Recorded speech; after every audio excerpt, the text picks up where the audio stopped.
9:35. Abdul, if you want to go ahead and start the live, and other people will be joining.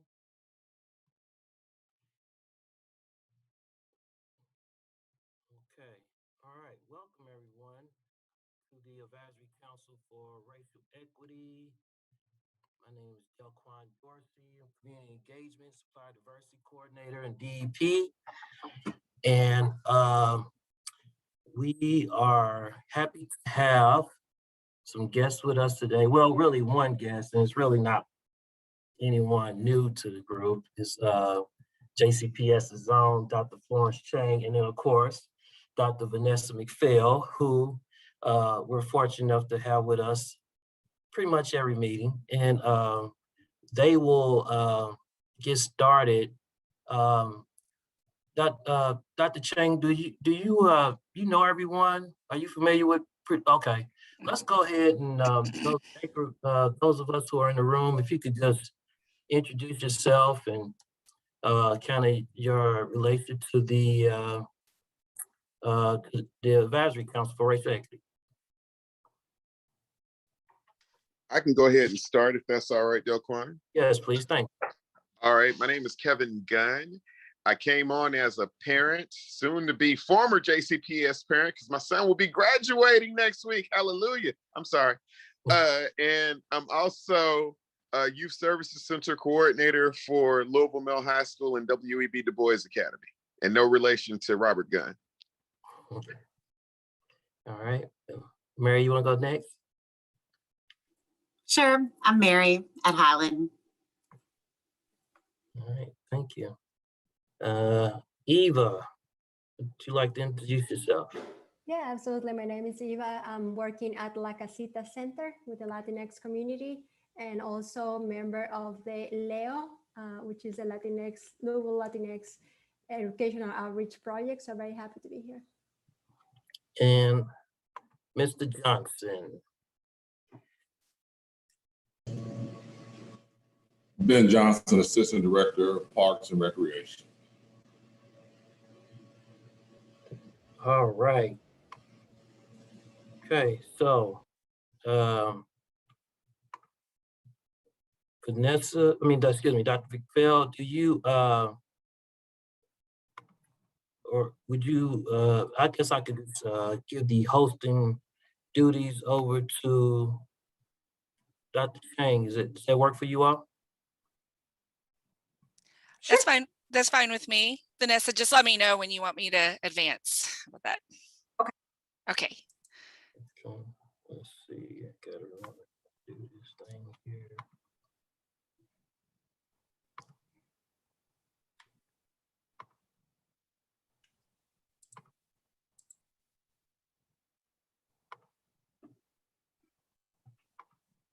All right. Let's see if that worked.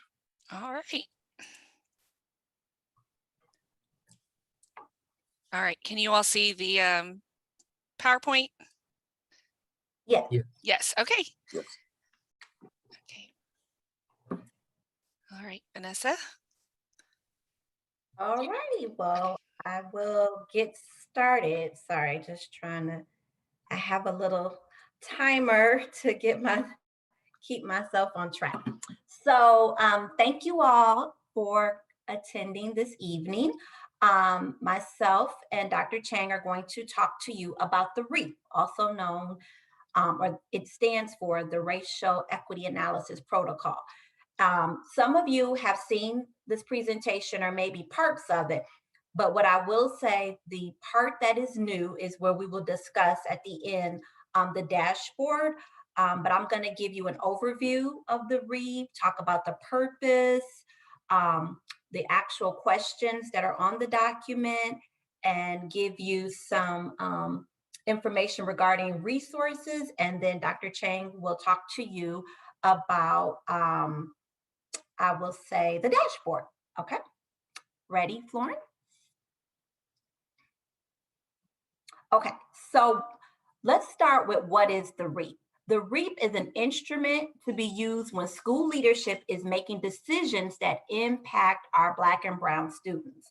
The expectation is that this protocol is used for every school-based decision. Who uses it? Well, the instrument is to be used by a diverse group of school-based stakeholders, and it should always be inclusive of our stakeholders. When is the REAP used? The REAP is not just for new ideas and initiatives. Schools are expected to screen their established practices using the protocol as well. Teachers are also encouraged to utilize the REAP for classroom decisions. The REAP contains 8 questions and then 3 what we call next step questions. And we can move on to the next slide. The REAP is, of course, directly tied to the racial equity policy, which was passed unanimously in 2018. And it clearly aligns with 2 of our 3 pillars, and those are culture and climate and the racial equity pillar. The policy calls for more equitable, systematic practices and policies that address inequities. So the bullets here really speak to what exactly the REAP can do for us. It helps to promote racially inclusive collaboration, expand opportunities for students of color, impact systematic change, allow leadership to make informed decisions, and also to help change systems. When we talk about the REAP, the words that Dr. Marshall often refers to are that we want to make the REAP fibrous by dedicating time to use the tool. Fibrous, consistent, regularly. It is just what we do. It can also evoke needed conversations about race. And the R in the REAP stands for racial. So conversations about race are a necessity. Next, I'm going to go over examples of when to use the REAP. So this is just 3 examples. So one example would be SBDM meetings. During SBDM meetings, you're going over policies. So this would be a great place to utilize the REAP. Next, instructional leadership team meetings at the school level is another example. There's many different leadership team meetings at the school level. Or another example will be whole staff faculty meetings is where the REAP can also be used. I'm going to next go over the 8 questions, and there are only 8 questions, but it's important that I highlight a couple things in each question. So it always starts off with the basics. You got to tell us when the REAP was completed, what division, department, or school it's out of, what is the name of that policy or plan, and who were the people at the table to help filter the REAP. Number 1, what is the overarching purpose of the proposal? Just a simple statement regarding purpose. Number 2, is the initiative or policy resourced to guarantee full implementation and monitoring?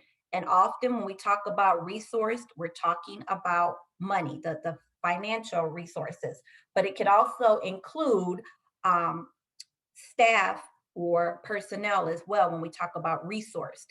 Question 3, which racial or ethnic group could be inequitably affected by this policy and how?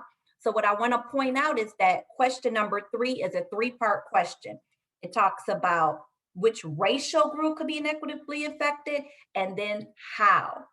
Question number 4, which racial or ethnic group will have the most concerns with this proposal or initiative and why?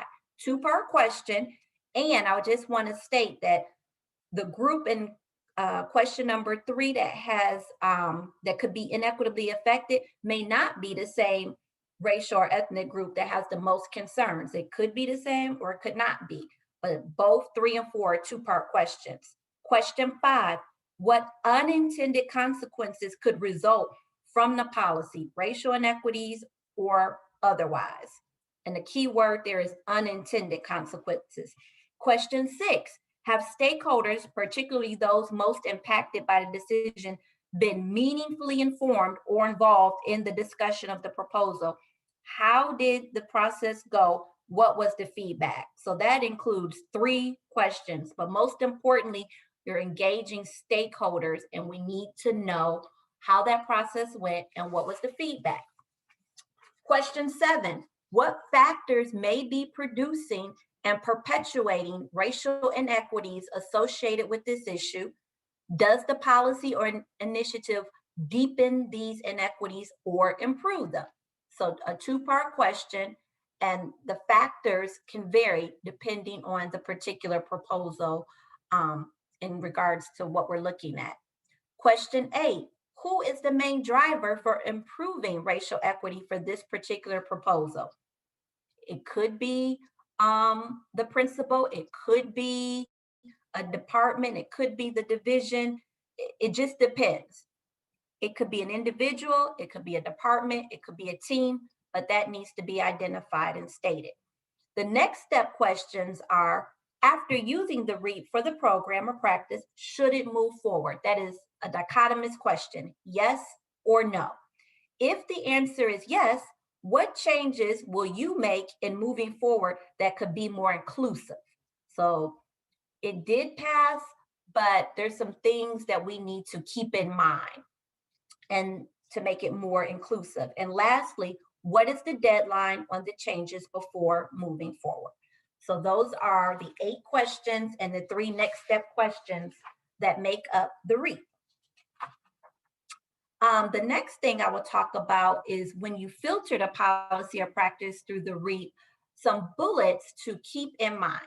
So we want to answer all the questions, leave nothing blank.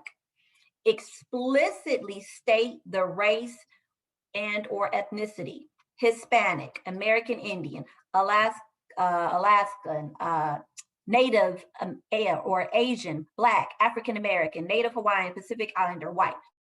The point is, those are the races, and we have to explicitly state the race. We want to critically and thoughtfully answer the questions. We want to use your data. An example of where you can check for your data would be the equity scorecard.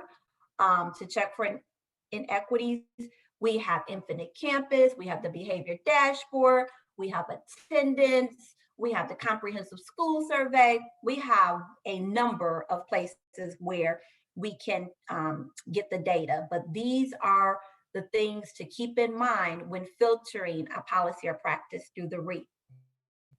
The next 2 documents I'm going to talk about are tools that you can use when filtering the items through the REAP.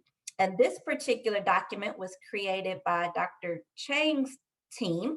And I like this document because it talks about best practices for using the REAP. So the key here is to have a team, have a facilitator, use data, encourage dialogue, and follow up. And what I want to just say real quickly is that a team consists of, we like to say, at least 3 people, and multiple perspectives need to be represented. And when you have the facilitator, it's just helpful with the process. It can make it more efficient and just really ensure that everything is moving along in the process. Number 3, with the data, I talked about the different places, equity scorecard, Infinite Campus, attendance, things like that. But we always want to refer to the data when making decisions. And number 4, encouraging dialogue, inclusive perspectives and courageous conversations promote the spirit of a high quality REAP. And then lastly, question number 5, depending on the next steps of the REAP, the team members, we need to have a plan for follow-up, and it is critical that we assign a date to ensure that we do follow up. The next document is a document that we use in central office. It's called the Central Office REAP Instructions. And what is really good about this particular document is it's directly connected to the tenets in the racial equity policy. Those tenets are curriculum instruction and assessment, culture climate, programmatic access, staffing and classroom diversity, and central office commitment. And so I know it's small, but I'll share the link where you can find that particular document. And so, for example, the first one says, the decision directly impacts students' learning or teachers' teaching. Well, that is directly connected to Tenet 1, curriculum instruction and assessment. And then you can go through this document and it gives examples and then it connects it to the tenets in the racial equity policy. The next thing that I will talk about is work that has been done around the REAP at various levels. Currently, each school has its own Google folder, and that is where they keep all of their REAPs. The principal is the person that has access to that Google folder, along with the executive administrator and the assistant soup for that particular school, along with myself. And then in terms of REAPs that have been completed in 2019, each school had to filter 5 policies through the REAP, and these were mainly done via SBDM. Those policies were code, discipline, homework, protection of instructional time, and assignment of students to classes and programs. And then last year, each school had to filter their school mascot through the REAP. And then at the district level, we have a district REAP committee team that meets once a month. And each division has a person from their division that is represented at this district committee meeting. We are able to give feedback when REAPs are brought to us. We also are able to filter an item through the REAP collectively as a group. And then from this particular committee, we also have the REAP dashboard, which Dr. Chang is going to talk about here briefly. The next thing I would like to talk about are the resources. So Dr. Shauna Stinton has several resources under the SBDM page. There's a video, there are resources, and then there are 3 examples where you can find a completed REAP. And then on DEP's website, we also have resources where you can find the REAP template, the REAP best practice guide, and the REAP instruction for central office. So all of these things can be found on DEP's website, the tools that are useful when filtering items through the REAP. And now I am going to turn it over to Dr. Chang, who will discuss the dashboard. Thank you, Vanessa. So I'm going to give you just a glimpse at the dashboard that we have built this year. This dashboard is one that is collecting data on district level REAPs. So the school level REAPs that have been collected, we are piloting this system to set up a system for the school level REAPs and the monitoring of those. So we're interested in hearing your all's feedback as we walk you through this. So the district level REAPs are also collected in the same way as schools. They are in a Google Drive, and then we take that data and we code it, recode it into categories for data to analyze. So the purpose of the dashboard is to provide district leadership with an analysis of the REAPs that are conducted at the district level in order to understand the alignment to the district equity policy and metrics. So you will see this dashboard is updated quarterly. And so this is through about a month ago, we had close to 400 REAPs that have been conducted at the district level. So this is comprised of all the different departments, ECE, academic services, academic schools, technology, operations, all of those different departments, IT. So they submit their REAPs, and then we code all the different aspects of the responses. So what you'll see here is on the first page of the dashboard, we have things like, is this initiative or policy or practice something that should move forward? If so, is it to move forward with reservations? Are there changes that need to be made? And did the respondents who completed the REAP specify a timeline. So all of those are really important metrics to understand eventually what changes are going to be expected. If they've specified a timeline, that's an opportunity for follow-up.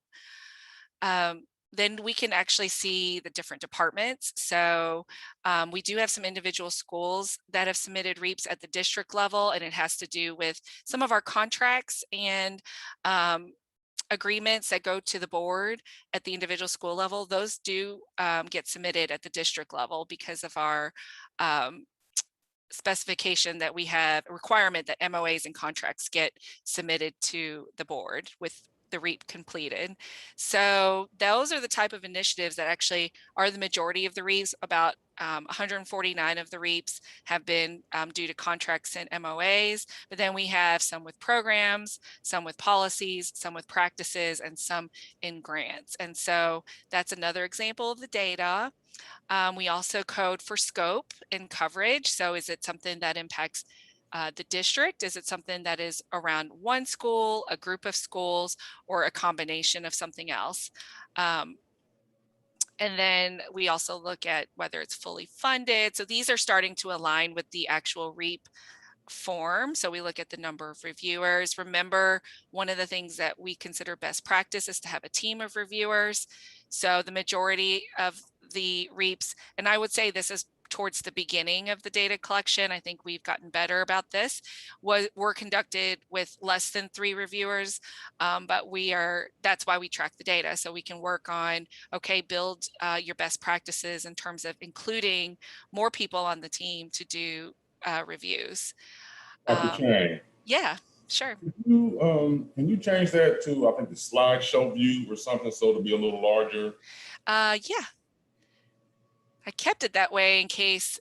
So I'm just admitting people. I don't know if you all can tell, like since I have control, I can also admit people. So I'm going to try to keep track of both. That's okay. I just wanted to make sure I didn't, leave people out. But yeah, I can absolutely change that to, let's see. Let's go does this help to see it this way or no?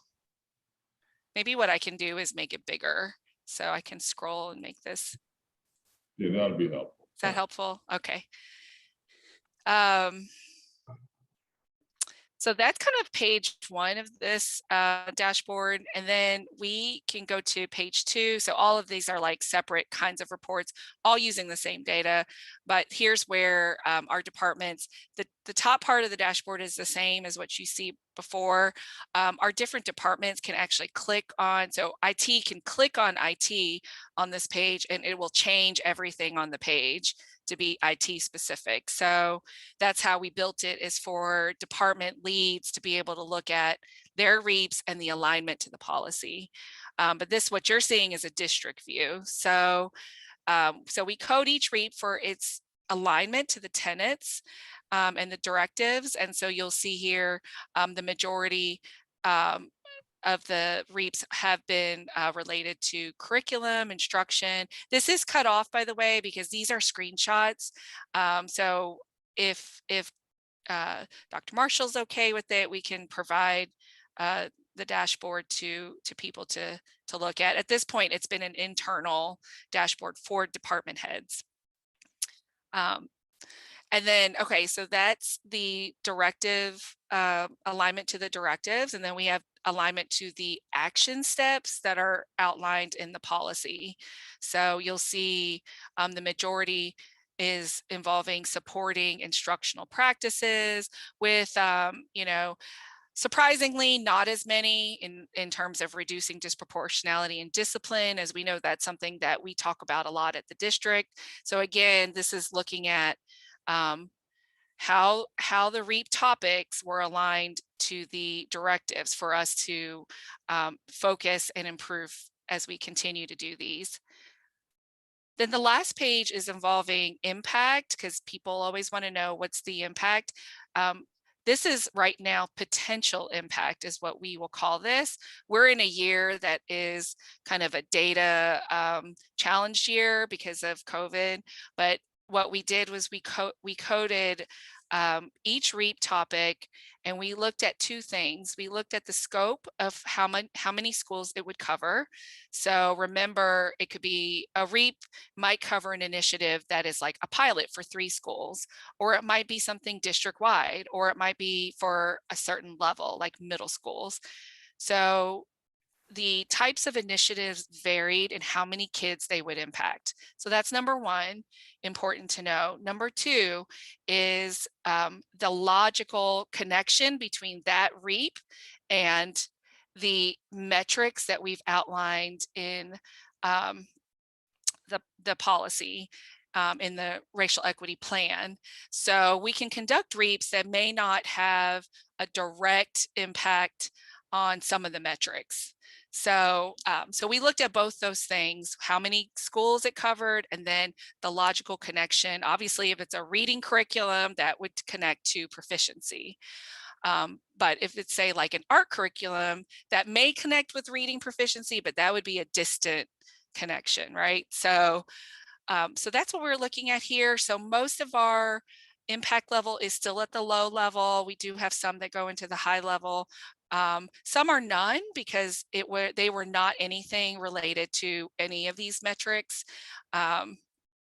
So kind of our lesson learned at this point is, as we go forward to the next phase of this, is we want to have more REAPs covering more areas of the metrics and having a higher impact. I think what we have been doing is creating that fibrous culture that Vanessa and Dr. McPhail and Dr. Marshall talk about, which is making sure people understand the questions, the vocabulary, getting implicit bias training. There's a lot of foundations that have to happen as they're learning, as folks are learning to use the REAP. So that's the space we've been in. The next phase of this will be looking at implementation of practices and impact, and then building the dashboard for schools. So I know it's a lot of information, so I'm happy to answer any questions now that people have. Thank you so much, Dr. Chang and Dr. McPhail. Before we go on to Q&A, I just want to recognize some of the new folks that have come into the room. We have our board chair, Ms. Diane Porter. Hey, Ms. Porter. We have Ms. Faye Owens, who is one of our newer members, former principal, JCPS. We have Kuwar Rashad, who is a teacher, Break Metro, and Ms. Jasmine Drinker, who's part of APER and now is part of DEP staff. So still with us, but in a different role. So on that note, are there questions and answers? Thank you for that presentation.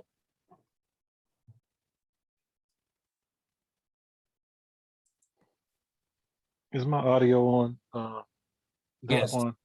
Yes. So I did want to ask, as you all generate your questions, one thing that I think is very important, and since I've been at central office, Florence has really beat this drum. Now we have to get to impact. One of the things that we, JCPS, top down, we're very good at starting and very good at feeling good about the REAP, but we have to get to impact. And what impact looks like is, now that we have done a certain amount of REAPs, or now that schools kind of, for the most part, understand what it is, after you do your REAP or after you filter something through the REAP, Dr. Chang would say, how does that impact the ABCs, 1, 2, 3s, culture and climate of the building? If we just do a REAP and say, yes, we did it at Faye Owens High School, but we did the REAP, but we're not doing anything to push it in and to make change, it is another thing to brag about, but it's nothing to move the work on. So we have to, as a district, own the fact that we have to now raise the level of accountability for those of us that are, for schools and central office around the REAP process. We have heard the community ask what happens when you do a REAP and nothing happens. I have said and will continue to say that level of accountability needs to be raised, needs to be measured, and needs to be evaluated to keep moving this work forward, or else we're doing a great practice, but never playing the game to win. I have a question. Yes, ma'am.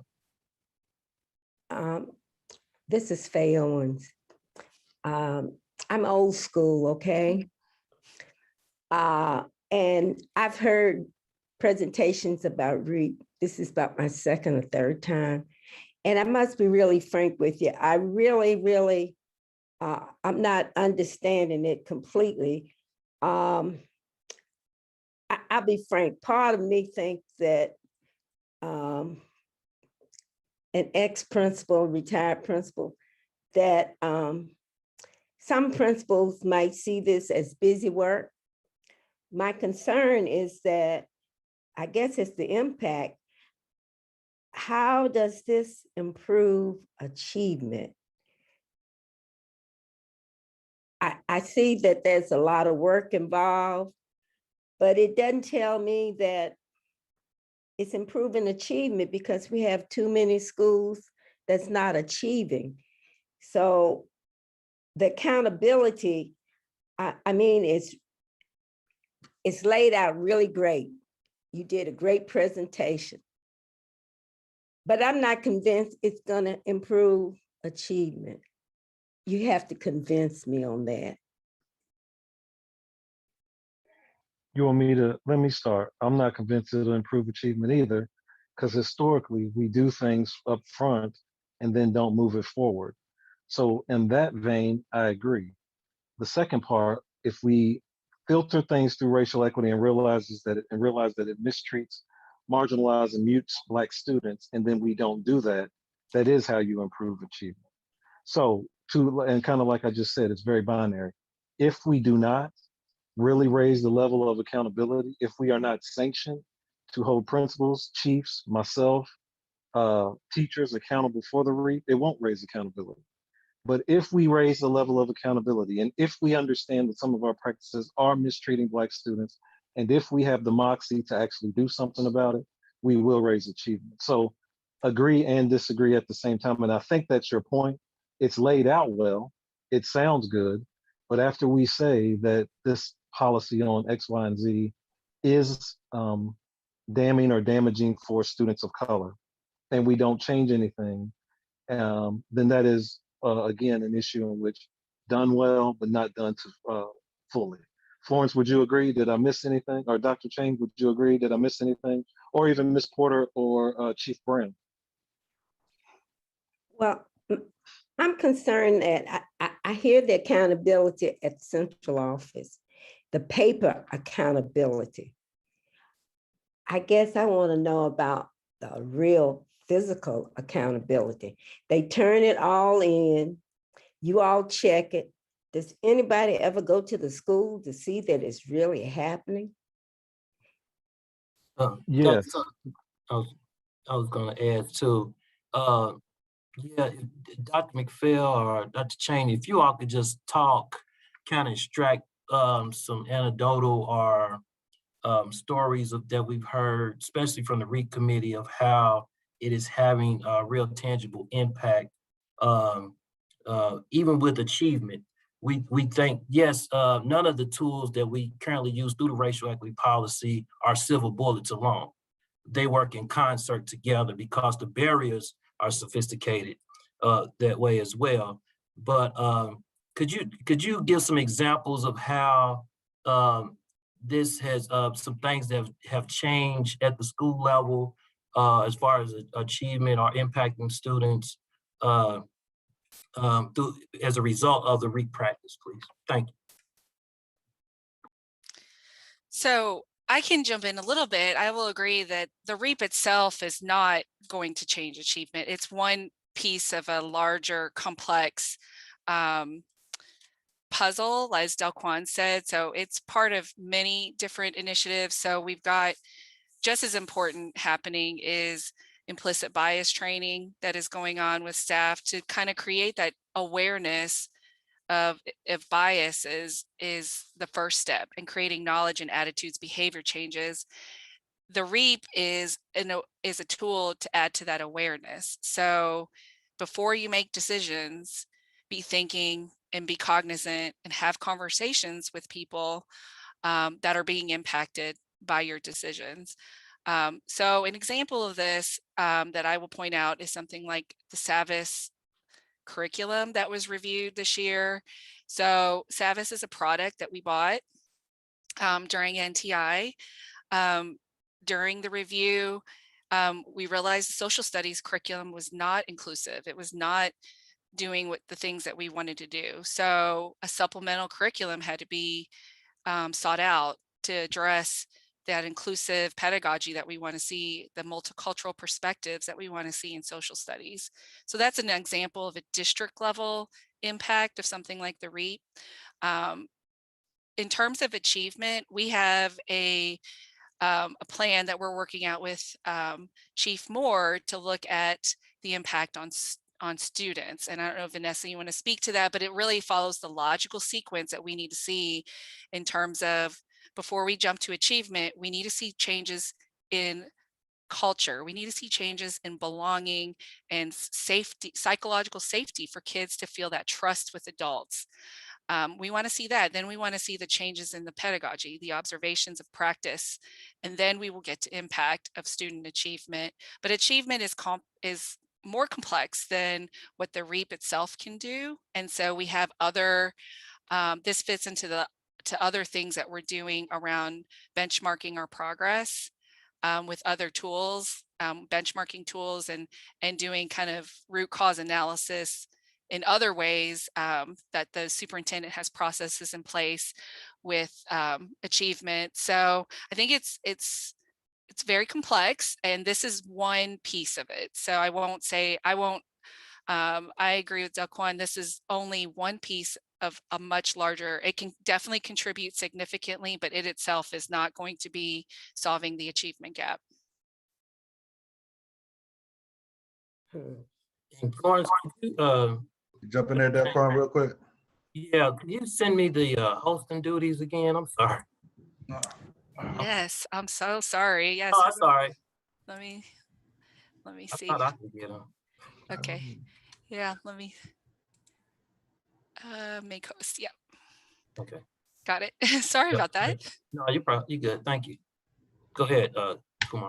All right. Yeah, I wanted to thank you, Faye, for the question. And you know, it's exactly right. A lot of things, you know, I think one of the points that you brought is one of the things that, you know, we struggle with as a group in totality, not just in the REAP, but just in our total function is, okay, our district has made a pledge to operate under the lens of racial equity, but as far as enforcing any of the things that do, you know, it's a hard work to do.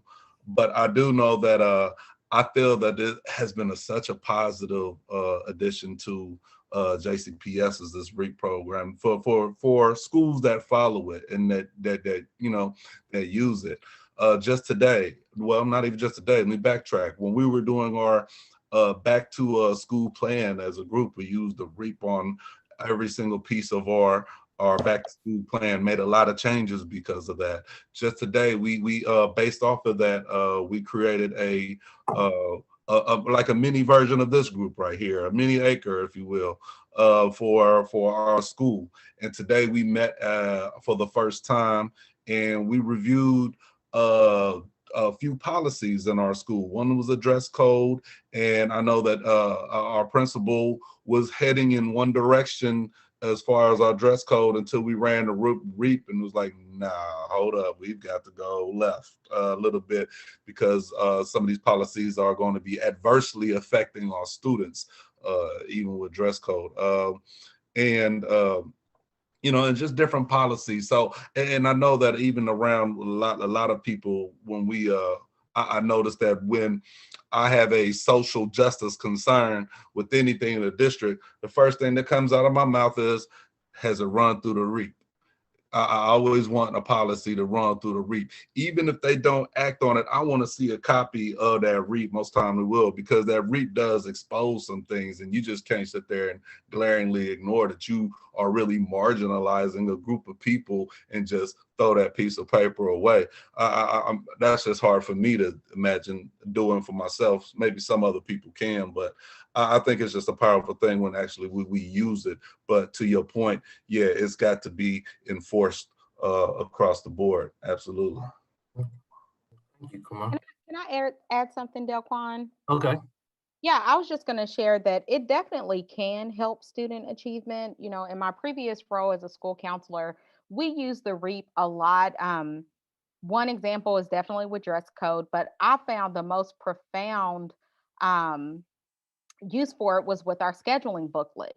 And we, you know, through that REAP process, it really kind of revealed that we were not giving our students of color access to the same level, to high rigorous curriculum.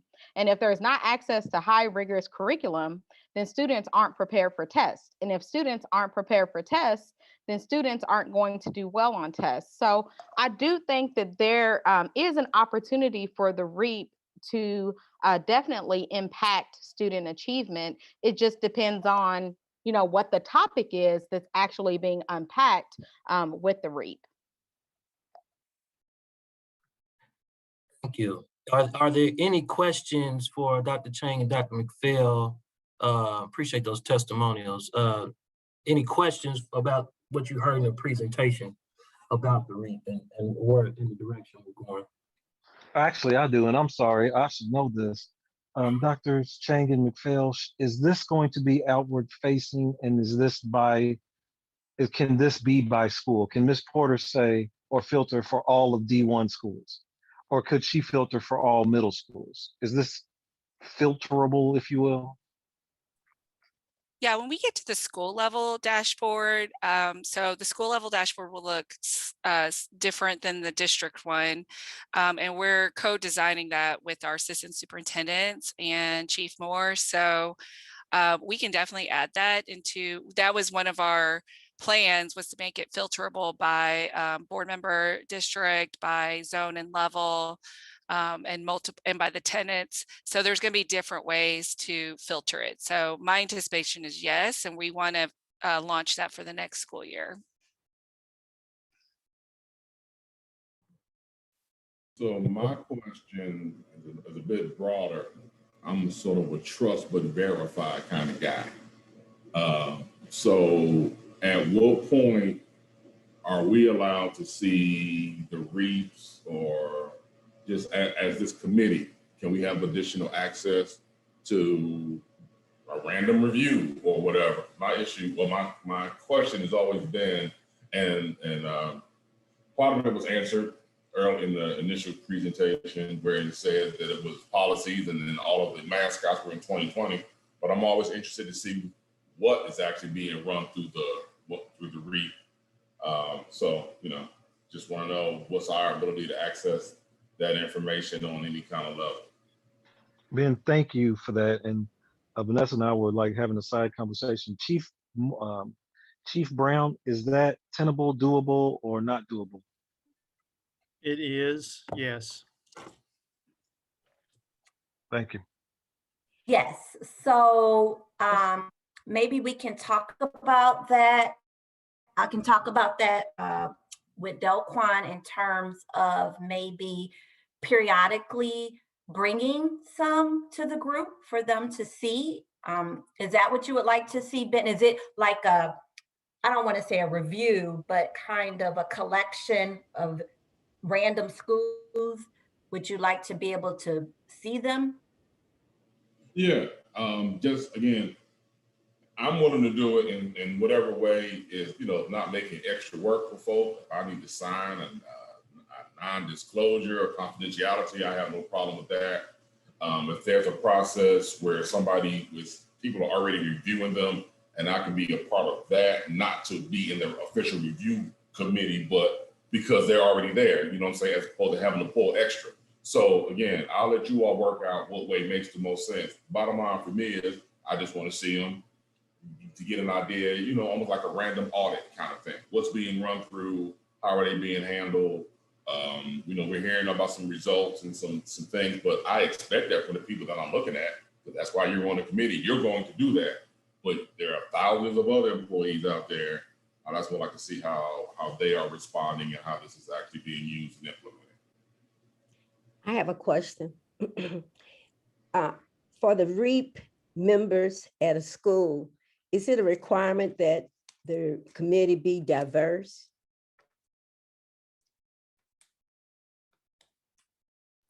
Are they diverse? The only particular requirement that I'm aware of that they have to follow is when it comes to SBDM in terms of the number of minority representatives that need to serve on the SBDM council. And there are several policies that are filtered through the REAP on SBDM. But to my knowledge, I'm not aware of any requirements that the teams be diverse. We highly encourage, and it would behoove everyone to have teams that are diverse. The reality of the situation is some of our schools don't have the diversity to be able to bring those people to the team. But in terms of requirements, the only one that I can think of off the top of my head is the SBDM minority requirement. Well, the reason I asked that is because if it's 3 members, I think, maybe I'm wrong, I thought I heard that it have to be 3 members on the REAP committee. And as I said, I'm old school. If there's no minority there, if we're not at the table, we're forgotten. And I would highly recommend that, even though there's SBDM, but whoever, there needs to be a minority on that team. Florence, I think you mentioned something about culture. And if there's no minority there, I think the culture of the Black or even others will be left out. It just seems fair that it should be diverse. Mm-hmm.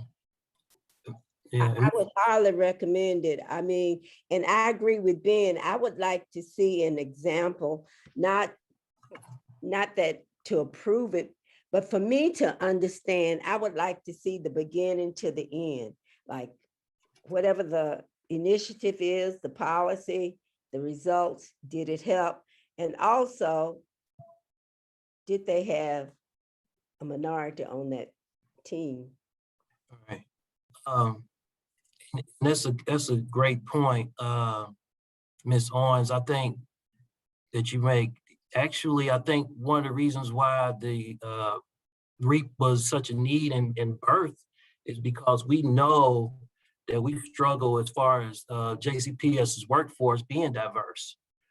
And so as a result, there are issues around race that take place. And fortunately, the REAP has been a tool where those situations might not have staff in that are diverse, but because of the tool and what we're trying to do with it, before it may have been a situation of this has to deal with race, so we're not going to talk about it, to now, not only do we have to talk about it, but at least we have some structure to be able to have this conversation. But to your point, we still need that lens to make sure that, and even having a person of color don't necessarily guarantee that it's going to be all the way inclusive. So our perspective is, yes, we love to have, we know that diversity is important to be able to relate and bring that experience. But we also realize that we don't have the luxury of waiting till every to every situation is diverse. And so being able to bring a tool like the REAP in situations, whether it's diverse or not, race is still being discussed in a constructive way. And those barriers that race brings about can begin to be addressed.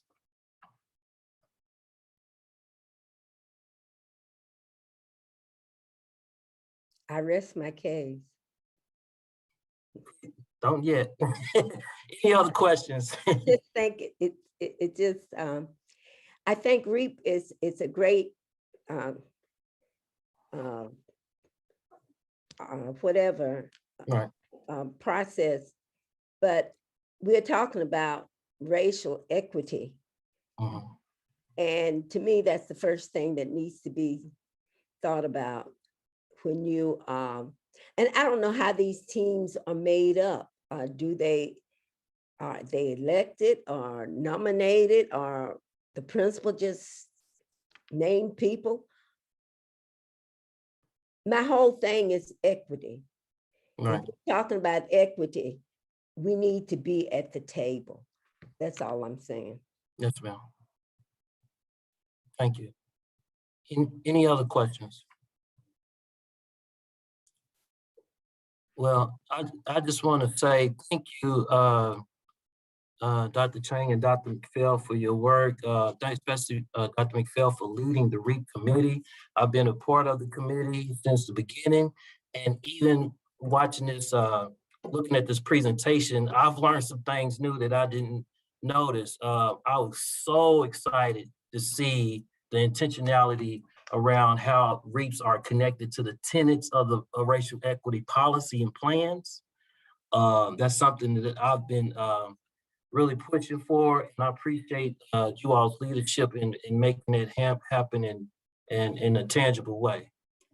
But if there are no other questions for Dr. Chang, I know you have to get off and get into another meeting. We really appreciate you joining us. You're welcome. And I thank you for inviting us. And our contact's at the back of this presentation. So if you need to reach out, just don't hesitate to reach out. Thank you. It's good seeing you, Florence. You too. Faye and I go way back. So I was like, oh my gosh, it's Faye Owens. Good Hey, to I'm see sorry, you. can you, Still here. did y'all post the, oh, yes, I did in the email, didn't you? The PowerPoint. I will send it back out. Okay, thank you. I'll send it back out to the group. All right. Moving on. Do we have any other new people to join us? I see Ms. Kyra Walker, who's joined us. Anyone else I did not recognize? All right. We will also on the agenda, we have a brief agenda this evening. In the past few meetings, we've talked about the need to have roles such as chair, vice chair, and secretary for the Advisory Council for Racial Equity when it comes to various communication with the district and district leadership. And so as a result, we had a nomination process, and I had sent you all those who have been nominated by the body. And right now in each position is there's a nominee that is unopposed. And so once again, those positions are, and those council members are Ben Johnson for chair, Terrence Sullivan for vice chair, and Ms. Mary Barnes for secretary. And Terrence, he apologized, he sends his regrets. You know, Terrence is also a coach working with young people, and he is a track coach. And so it's 2 more weeks left in track season that he has to wrap up. So he unfortunately couldn't be with us, be with the kids first. But he sends his regrets. So are there any questions regarding the slate?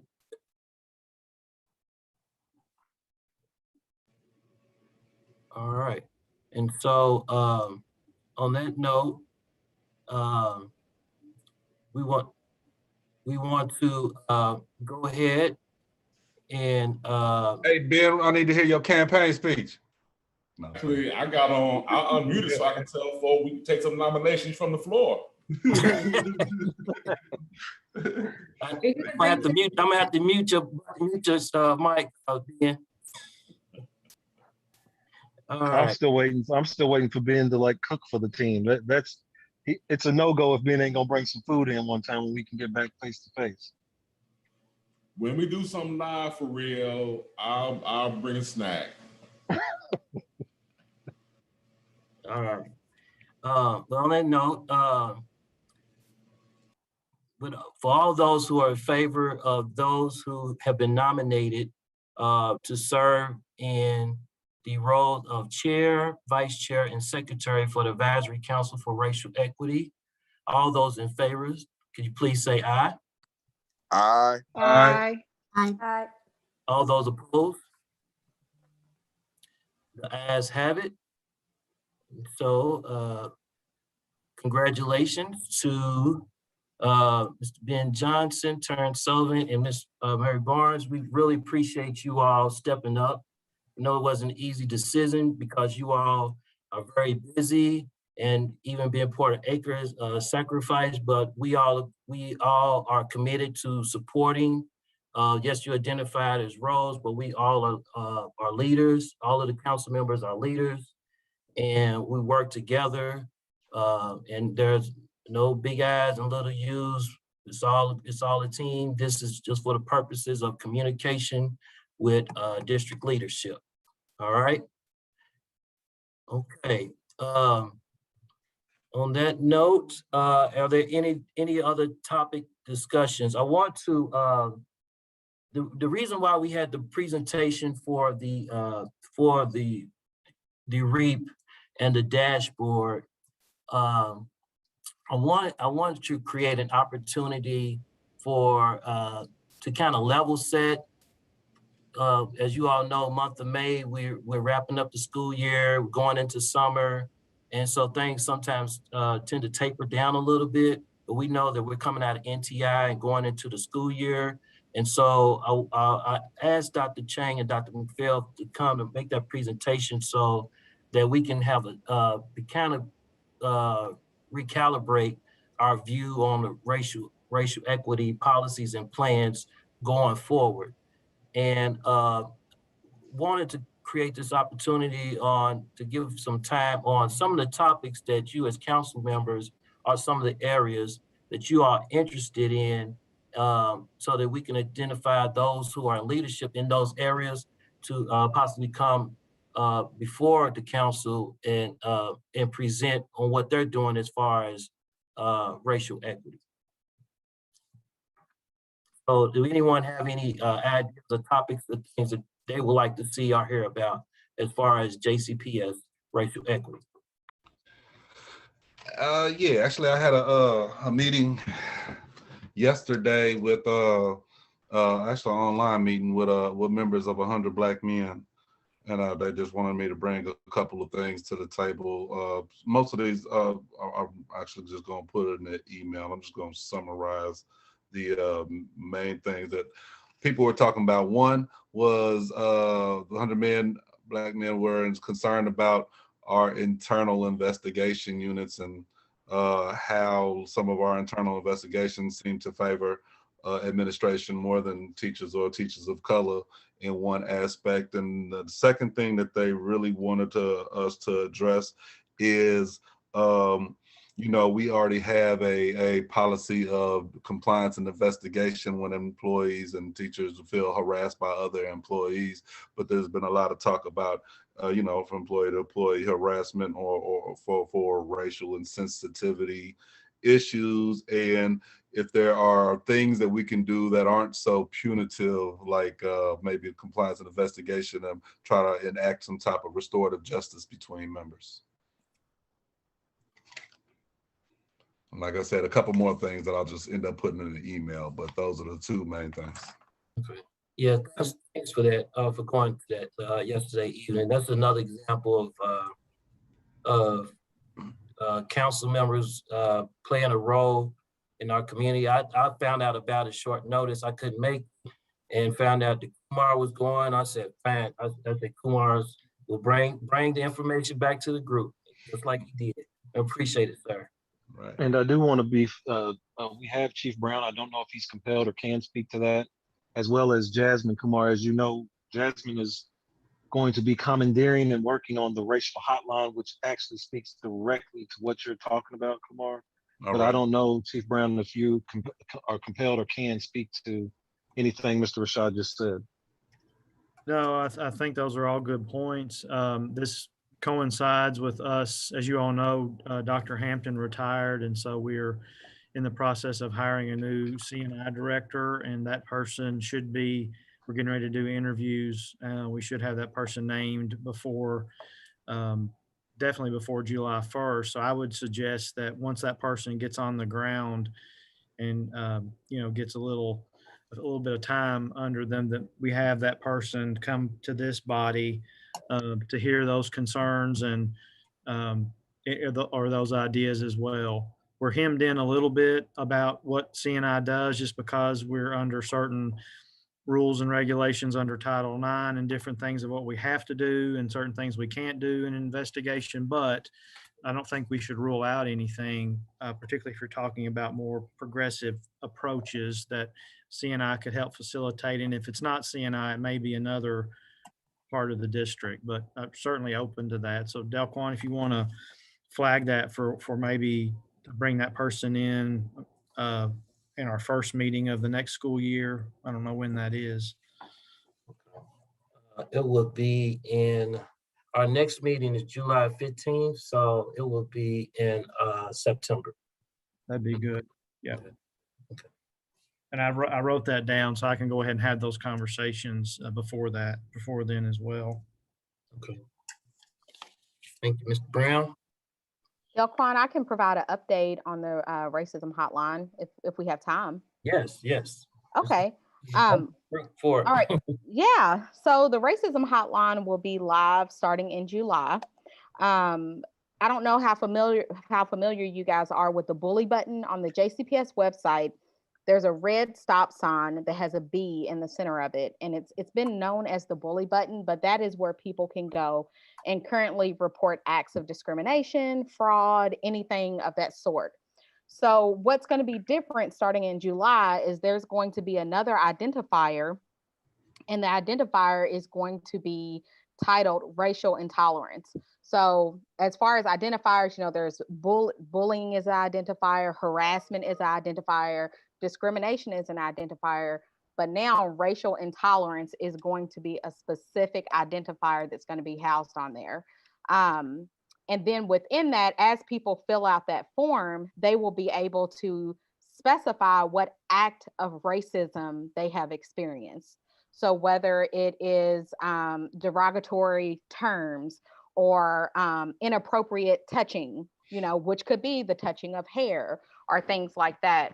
So I'm hopeful that with this new platform, it's not really a new platform, but with racial intolerance now being a part of a way that people can report racial intolerance and racist occurrences, it's going to give the district a little bit more detail in regards to what people are actually reporting on, because now everything just kind of falls under discrimination.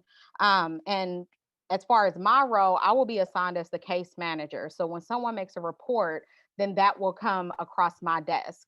And my specific role will be to monitor the case to make sure things are moving the way that they should, and also provide a support to whoever provided the report.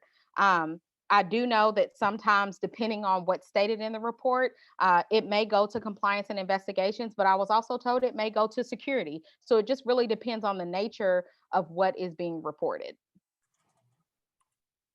Excellent. Can I ask a question about that? Yes. I think this sounds amazing. But can you provide a little bit more information about that? Is this reports, who is the audience for this? Like, who is expecting to fill these reports? Students, parents, teachers? Right now, this is available for anyone to make a report, Eva. So this is, I think one of the biggest things right now is a lot of employees don't know that that's where they can make a report right now. So one of the things that's kind of come out of this conversation, Eva, is revisiting even the marketing of the bully button, right? And so I've been working with other departments on maybe redesigning that from, a stop sign with a B in the center of it to now being a red stop sign that maybe says stop. So, stop it all, stop bullying, stop racism, everything. So I think one of the good things that's come out of this is really looking at and making sure that everyone knows that they have access to this. So anyone can make a report, Eva, parents, students, community members, anyone. And one last question, can we, for instance, as an organization that is accompanying families, will be able to support in making the report for them? Because I think this is great. Like we have heard a lot of stories in which, you know, we would like for people's stories to be heard by somebody in cases that we already know. But I can tell, like, navigating something like this for some of our families might be a little bit complicated just on the language aspect, right? And then Yes. literacy level will be something that it will add later on, but just in the language aspect, I can see. However, that's why I think what we do as an organization is we can accompany them. So my question will be, can we also, or organizations, be able to support in filling out and accompany through the process? Absolutely. You know, you can sit down with anyone and help facilitate them inputting the report. I will say that it's a pretty simple format, but even something I've never thought about is, you know, are there different language options? So I'll take that back to the team as well, because that is a barrier. If someone, you know, if they need to access it in another language, that's something that we need to consider. Yeah, absolutely. Especially if you guys are going to be calling them back. You know, if you expect a call and then it's in English, like maybe, I don't know your form, but maybe you can also ask or add language of preference. So if you have to call them back, you at least know you will require an interpreter. Because if not, all these resources, and which is amazing, but it will be a call that some of the parents won't be able to answer or even to follow. Yeah. And something else that came up today in our meeting about that was also giving the option for people making a report to identify their pronouns so that we can make sure that we are inclusive and kind of instill that trust within, you know, everyone in the community, so that when we do call and respond to people, you know, we're addressing them the way that they want to be addressed. Because sometimes if people have been wronged, you know, that just kind of makes the process a little bit harder for them. So thank you for sharing that, Eva. I'll take that back to the team. And two things, guys, Delcoin, sorry to jump in real quick. Ms. Porter has been very clear too, that it is not to be, oh, Ms. Porter, Diane Porter, teacher, has experienced racism. So noted, it's sitting somewhere in the cyber world, and there's no follow-up. So the way it is set up is you get confirmed that you placed your report, and then there is follow-up, and you will be brought along, excuse me, throughout the process as it goes. Part two, Jasmine has been very strategic in. So here's the other thing. Now we have to define what racism is as a district. We understand it as a whole, but there's a whole nother glossary of terms and stuff that DEP is working on that we will have out by August 1, around around racism and the work. So it's getting more streamlined. But I do not want to, and I'm sure Ms. Porter might add to it. I know she was going to say something. And I'm on my phone, so I don't even know who's on here anymore. But it's not just to call in and we note it somewhere and then report to the board this many people called in, because we know there's board members, Ms. Porter included, that'll say, and when they called in, what did you do? So there's a whole follow-up cyclical process. Jasmine, is that fair? Absolutely. And also for transparency, the district actually there's a third party entity that takes the calls. So so that by the time I get the report, it can't be altered. I can't alter the report. So, you know, that is to instill further trust in people making the report. And then if people, they can either make the report virtually online, or they can call and someone is available 24/7 to take their report over the phone. I hope I addressed everything. I mean, if anyone has any other questions, let me know. Oh, that's great. I think especially as advisory council for racial equity, that's the type of stuff we need to hear, and it's good to know that those are out there. So next time we go to an event like the 100 Black men have, and those issues come up, we could be able to share that resource and tool. Any other questions? Okay, so I have that. So it sounds like that could be a pretty big topic for one of our future meetings. All right. Anyone else have any other topics that interest? I think Tyra Walker did. I thought I saw something in the screen. Okay. In the chat. Yes, I'm sorry, you all. I'm at work.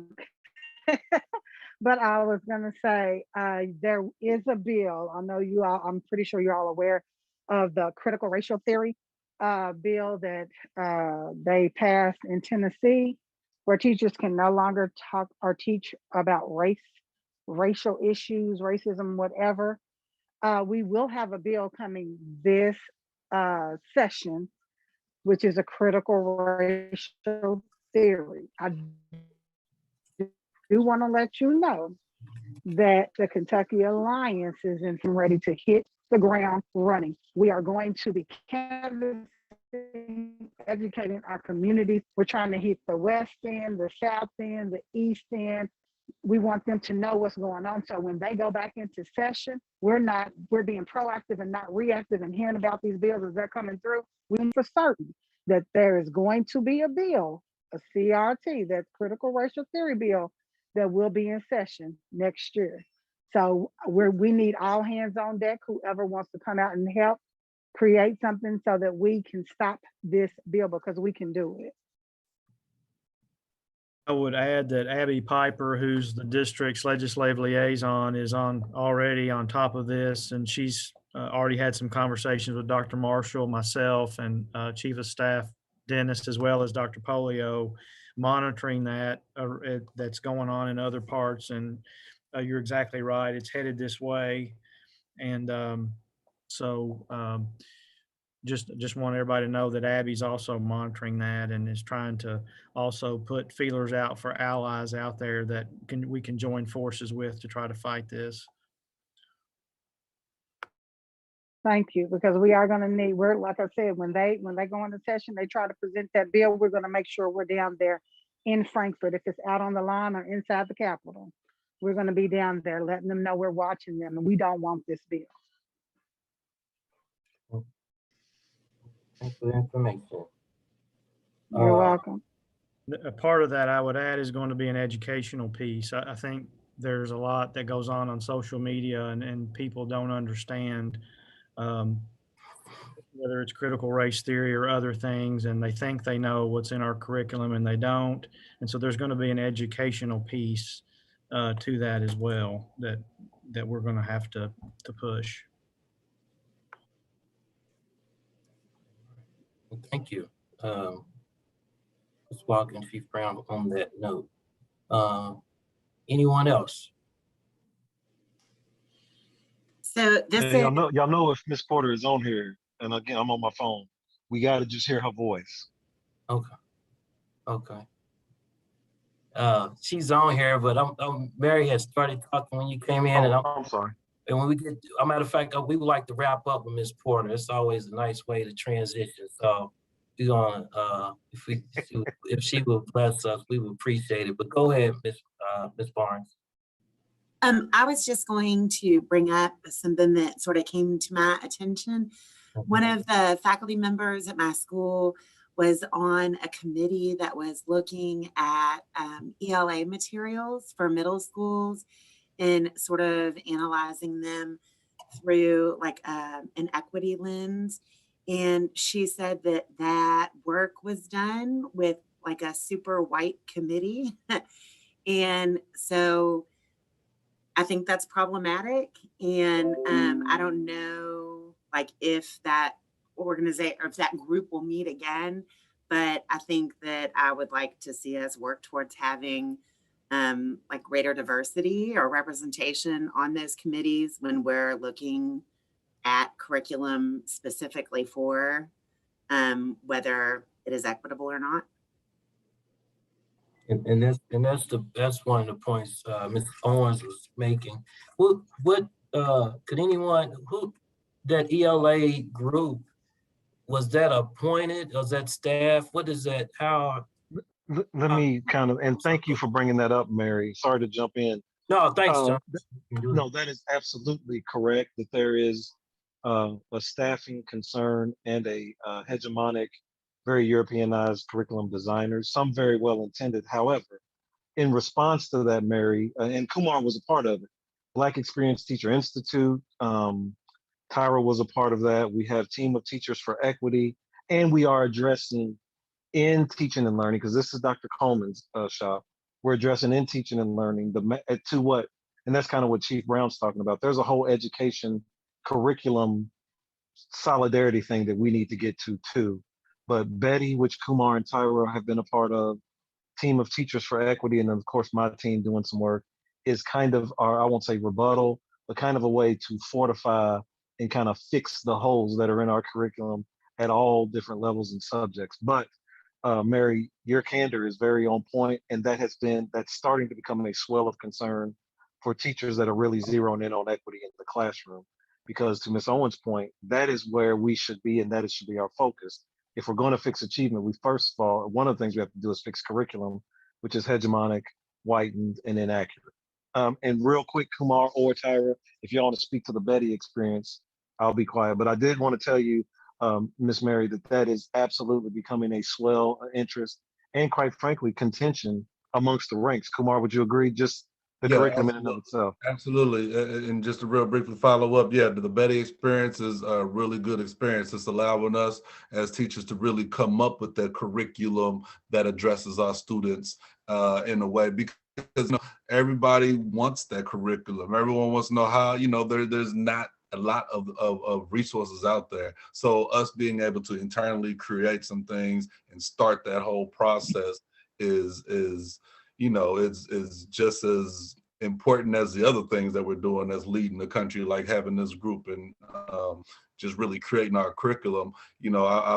There's so much interest when I do work with other organizations, and I tell them about us creating a curriculum that is reflective of us.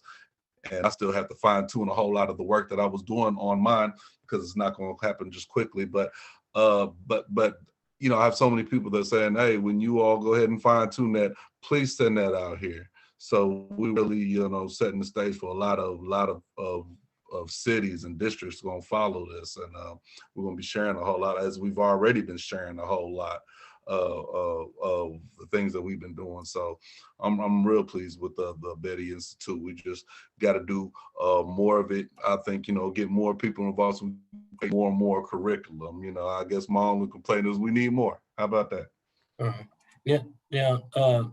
Does that, one, should we ask teaching and learning to address that concern? Yes. Okay, and so we probably we're going to, early in the school year, we'll be asking teaching and learning to come and present. And that could be one of the things we ask them. Maybe we have a list of questions for them before they come, and then they could talk about how they're addressing addressing some of these issues and concerns. Does that make sense? Yes. Okay. Anyone else? Yeah, so am I in charge yet? Yeah. The next meeting. No, you've been voted in, sir. Go ahead. No, I would just, on that critical race theory, I think that's something that we need to be educated on. Because I don't want to make any assumptions. So we have two pieces there. There's the critical race theory, and then there's the potential bill. And so we have to be able to speak intelligently on both. And so, there's so many different places to get information. I just want to make sure that this group has reliable, credible, accurate information, so that when we form both our individual opinion and then our group collective, because I think this is the kind of thing we should speak out on as a group and form an opinion. And then I'll get with Dr. Marshall about that, so I can understand.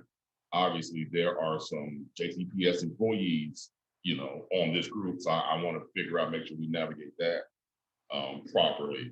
So anyway, I want to make sure that we do that, because I don't want to be the people, and I speak to me personally, the person that read the headline and becomes an expert.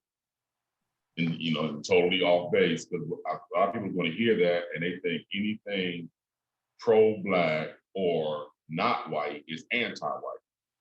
I'm amazed at all the educational experts all of a sudden, 1619 Project and all other kind of critical race things. Now all of a sudden, everybody's an educational expert and wants to design curriculum and say we should be in it, we shouldn't be in it. And that is not a good thing. So anyway, I like to put that on the agenda at some point. And Ben, I promise I'll be quiet after this. as you and I talk, I would love to pull in Kevin because we're going to have to move very strategically. And even though this is a horrible combat that we're about to go in, we're poised with the board leadership that we have to do whatever it is we need to do. But Ben, there is some, I don't even, the play on words, there's some fragility and some moving that we have to do in JCPS. So please, by all means, let's engage, but I would definitely love to pull in Kevin, who actually has very strong feelings about this as well, in favor of the work we're doing and just how we can continue to do that. Like you said, because we got experts telling us what we are, and if we're not careful, Kumar and all, they'll conflate everything we're doing into this and just say, buy Du Bois, buy STEAM, buy everything, buy racial equity policy. So we're going to have to figure out how to do this strategically, academically, and systemically. So I'm all in for that. I promise you I'll be quiet. Great point. Let's get after it. Thanks, Dr. Marshall. I appreciate that. We got about 5 more minutes. Any other topics? There is something I would like to learn more maybe in the future. I know that one of the suggestions and very good recommendation is that we would like to see more principals who are from the Latinx community. I would like to learn more about where that's at and who is doing those strategies, who's working on that. Because I really echo Mrs. Owens that I would like to see who is in that team, members of those teams that are representative to that community too.